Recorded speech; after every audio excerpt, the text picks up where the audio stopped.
Hi, I'm Justin with Tab Performance, and today I'm going to take you through the installation of the Tab Performance Zombie Breath Intake. Okay, let's go through a few of the tools that you'll probably need for the installation today. Of course, the Zombie Breath Intake from Tab Performance. This comes in chrome or black. A T25, either a screwdriver or something similar, a socket wrench, 7/16, a 5/16 Allen, a 5/32 Allen, and a 1/8 Allen. Okay, to start, we're going to go ahead and remove the factory airbox and intake. So we'll use that 5/16 Allen and this central bolt, and then this cover just lifts off like that.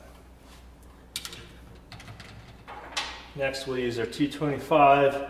And there's actually three. I only have two in here right now. I'd already taken the other one out.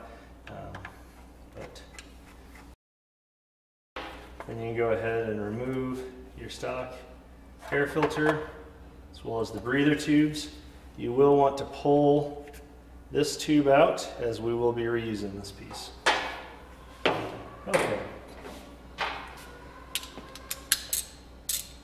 Now I'll use the 17th inch deep socket to go ahead and pull out the breather tubes.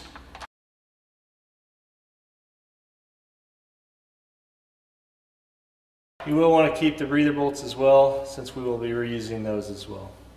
Okay, now that you're ready to install the Tab Performance intake, it'll come pre-assembled, but you'll go ahead and remove the bolts so that we can get to the back. To install the breather bolts,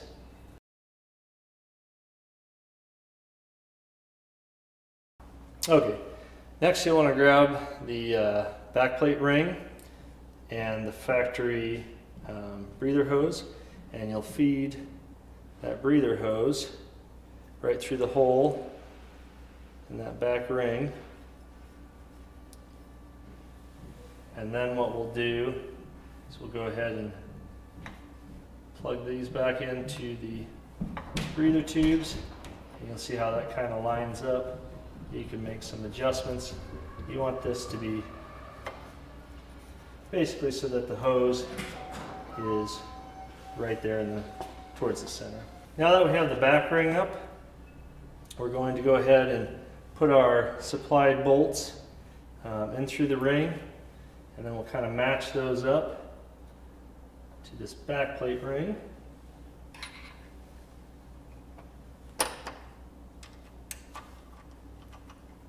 And then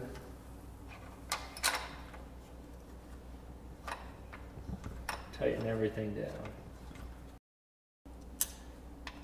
You don't want to over tighten because you can crack your housing, but just nice and snug. Alright, now we're ready to put the faceplate on. When you get it, it'll have the protective films on the front and back, so you'll just need to peel these off on both sides. And then you'll set it in the faceplate with the beveled edge facing inside, because that'll match up with the filter. I've gone ahead and already put one together, kind of put the screws in, so we can kind of match this up with the filter, get it seated in, and then we'll just go through and tighten up all the screws.